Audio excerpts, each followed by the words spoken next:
नमस्कार दर्शक बंधु आपण मानक स्वागत करुच्ची आमर एक नुआ भिडियो रे। आशा करुच्ची आपण माने समस्ते भलरे थिबे। तो दर्शक बंधु आज भिडियो रे आपण मानक कहि रखिबु कि महेंद्र सिंह धोनी को श्रेष्ठ 3 गुण शिखिले बदली जिबा आपनक जीवन। आज हेउची जुलाई 7 तारिख शुक्रवार। भारतर महान अधिनायक महेंद्र सिंह धोनी को 43 वर्ष पूरीछि। 2020 रे अंतर्जातीय क्रिकेट रो अवसर नैतिबा धोनी एबे भी आईपीएल रे खेलुछंती।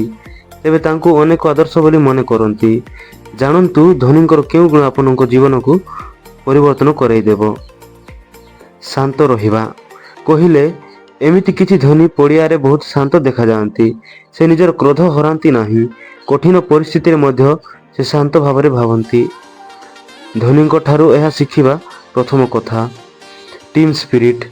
धोनी खेलाड़ी मानक मध्य रे आत्मविश्वास सृष्टि करिवारे केबे अवहेला करंती नाही।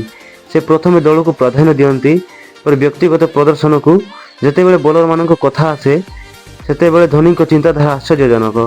बॉलर को पिठी को थापुड़े कहती तुमे बॉलिंग कर मु तुम पछरे अछि।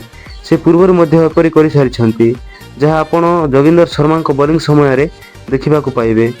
जोगिंदर शर्मा 2007 टी20 विश्वकप फाइनल रे शेष ओवर बॉलिंग करथिले एवं धोनी को तांको प्रति विश्वास ही टीम इंडिया रो विजयर कारण थिला। प्रतिपक्ष पदक्षेप उपरे तीक्ष्ण नजर। प्रतिपक्षक परस्पर पदक्षेप कौन होता है धोनी यह आगु आकलन कर सारी थांती। सेतिपय से स्ट्राइक शेष खेलुता बैट्समैन ऊपर आधार कर फील्ड स्थिर करती। धोनी जड़े जादूगर जे पड़िया रे ठिया होइथिबा फील्डर मन को हठात बैट्समैन को फिट करे जानती। तो गाइस आज वीडियो केमती लागला कमेंट माध्यम जणाइबे। वीडियो जदि भल लागिथिले गोटे लाइक करके चैनल को सब्सक्राइब कर देबे। धन्यवाद।